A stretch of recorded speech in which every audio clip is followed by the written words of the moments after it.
आपका बच्चा भी बार बार बोलने के बाद भी आपकी बात नहीं सुनता है? क्या आपको लगता है कि मैं कितना समझाती हूँ उसके बावजूद भी ये मेरी बात नहीं सुनता है? और क्या आपके घर में भी यही रोज का डायलॉग है? कितनी बार बोला है अभी के अभी ये काम करो, तुम कब सुधरोगे? अगर इस सिचुएशन से आप रिलेट कर पा रहे हैं तो ये वीडियो आपके लिए। नमस्ते parents, I am Usha Gehlot, director, mentor and educationist. आज हम बात करेंगे कि बच्चे आपकी बात कब सुनेंगे और सबसे इम्पोर्टेंट कैसे सुनेंगे। पेरेंट्स एक बात याद रखिए, सच्चाई शायद आपको थोड़ी कड़वी लगे, पर बच्चे तब आपकी बात नहीं सुनते जब उन्हें लगता है कि उन्हें कोई और नहीं सुन रहा है। जी हाँ, listening is a two way bridge. अक्सर हम बच्चे से अथॉरिटी से बात करते हैं, कनेक्शन से नहीं। हम चाहते हैं कि बच्चा हमारी बात माने, क्योंकि हम कहते हैं मैं माँ हूँ इसलिए, मैं पापा हूँ इसलिए तुम्हें मेरी बात सुननी चाहिए। हम ज्यादा जानते हैं, बट सोचिए बच्चा क्या फील करता है। क्या मैं इम्पोर्टेंट नहीं हूँ?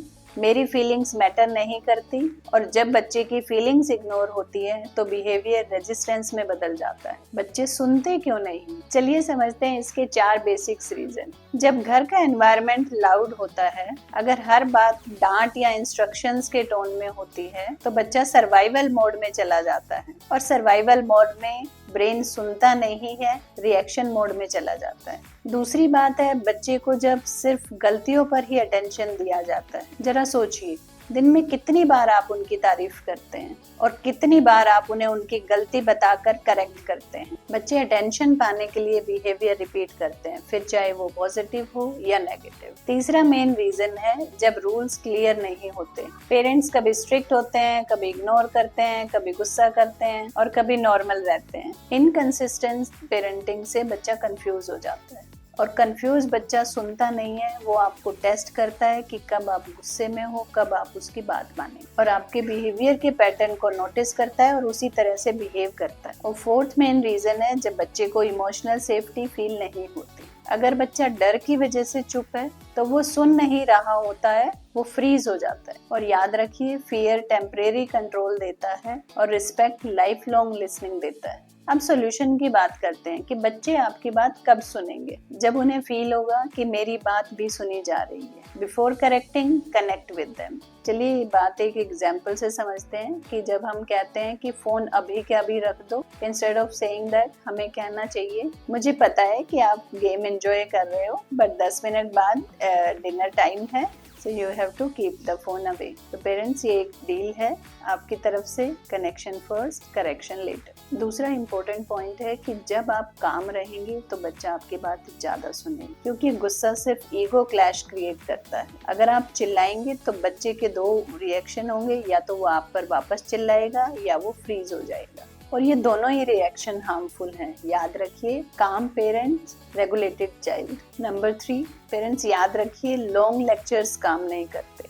जब आपके रूल्स या इंस्ट्रक्शंस क्लियर होती हैं और शॉर्ट होती हैं तो वो काम करती हैं। मान लीजिए आपका बच्चा टीवी बंद नहीं कर रहा है, उसका टाइम हो गया है, तो आप उसे आराम से कहिए कि बेटा इट्स ऑलरेडी 2:35, अब हमारा टीवी बंद करने का टाइम है, टीवी बंद होगा और let's go and enjoy the story time. इससे आप लंबी स्पीच देने से बच गए और बच्चे को लगा कि कोई चीज मुझ पे थोपी नहीं जा रही है, और आपने रीजन दिया तो बच्चे को जल्दी समझ आएगा। खुद भी एक रोल मॉडल बने। पेरेंट्स याद रखिए, जब आप बहुत ज़्यादा समय तक टीवी देखते हैं या फ़ोन देखते हैं, जब भी आप फ्री होते हैं, बच्चा आपको देखता है कि आप फ़ोन यूज़ कर रहे हैं, तो ये बात, और हम फ़ोन यूज़ करते हुए बोलें बच्चे को कि पढ़ ले, तो वो उस पर इतना ज़्यादा काम नहीं करेगा। इंस्टेड ऑफ सेइंग दैट, अपना फ़ोन रख के बच्चे को बोलना है, चलो आज आओ हम अपनी पढ़ाई करते हैं। इससे बच्चे को क्लियर इंस्ट्रक्शन जा रही है और आप साथ बैठेंगे तो उसको सपोर्ट भी मिलेगा और आपकी बात ज़्यादा सुनेगा। नंबर 5, बच्चे के साथ अपना रिलेशनशिप स्ट्रॉन्ग बनाएं।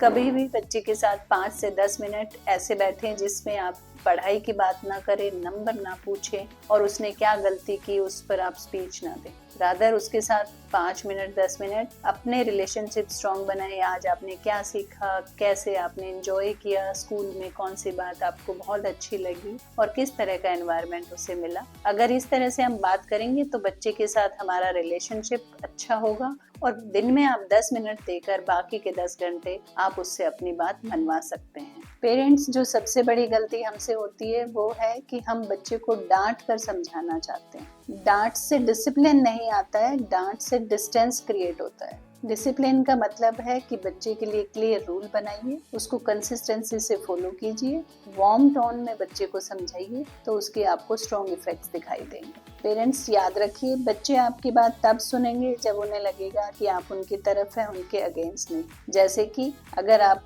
का बच्चा कुछ काम कर रहा है जो आप करवाना चाहते हैं वो नहीं कर रहा है, तो आप उसे कह सकते हैं कि मैं समझती हूँ कि आप ये काम एंजॉय कर रहे हैं या आप गेम एंजॉय कर रहे हैं, लेकिन बेटा ये भी जरूरी है। मैं आपका फोन छीनना नहीं चाहती हूँ, लेकिन होमवर्क करने के बाद आप दोबारा देख सकते हो। तो इससे बच्चे को लगेगा कि आप उसके अगेंस्ट नहीं हैं, आप उसके दुश्मन नहीं हैं, आप उससे फोन छीनना नहीं चाहते हैं, आप सिर्फ उससे काम करवाना चाहते हैं। जब आपके घर का एनवायरनमेंट सपोर्टिव होगा तो बच्चे आपकी बात सुनेंगे। जब आप उन्हें केवल कंट्रोल नहीं गाइड करेंगे, तब बच्चे आपकी बात जरूर सुनेंगे। पेरेंट्स, आपका रोल बॉस का नहीं, लीडर का होना चाहिए, और लीडर फियर से नहीं, ट्रस्ट से लीड करता है। अगर ये वीडियो आपको हेल्पफुल लगा हो तो शेयर कीजिए उन पेरेंट्स के साथ जो डेली स्ट्रगल कर रहे हैं, और अगर आप चाहते हैं इसी तरह के पेरेंटिंग टिप्स वीडियोस तो आप चैनल को सब्सक्राइब कीजिए। मिलते हैं नेक्स्ट वीडियो में। Thanks for watching.